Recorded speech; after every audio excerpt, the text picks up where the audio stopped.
हम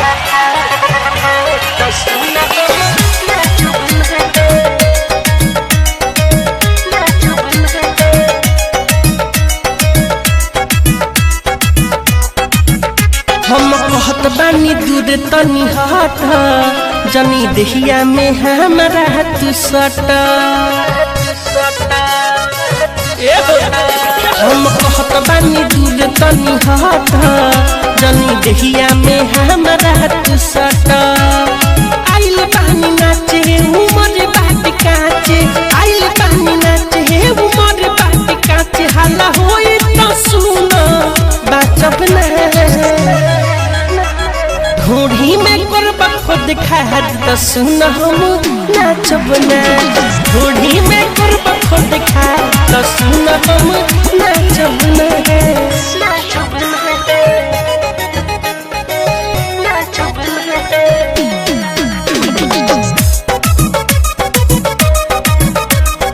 ललचा recording studio Gopalganj. ढूढ़ी में करबा खुद खाद तो सुन हम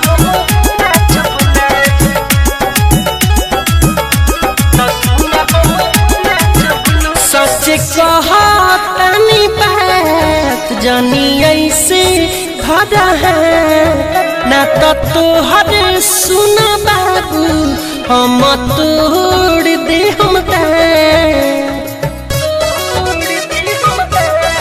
ओ सच कहतनी बात जानी ऐसे भरा है ना तो तोहर सुन बाबू हम तोड़ दे हम मेकअप बिगड़ी तो फिर हम सहजब ना। अरे ढूढ़ी में करब खुद खा तो सुन हम नाचब ना।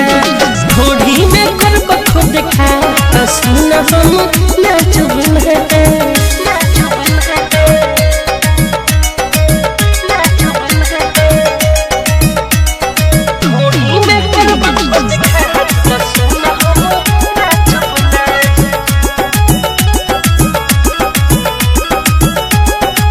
राइटर धीराज कहीं सास तनी रहा हमसे काहे कर तारा जबरी दुनु फूलौना के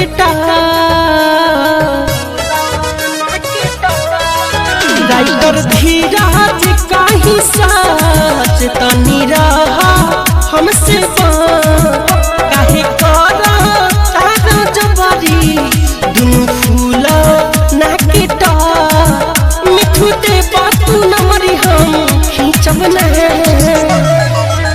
अरे ढोड़ी में करब खुद खा तो सुन हम नाचब ना। ढोड़ी में करब खुद खा तो सुन हम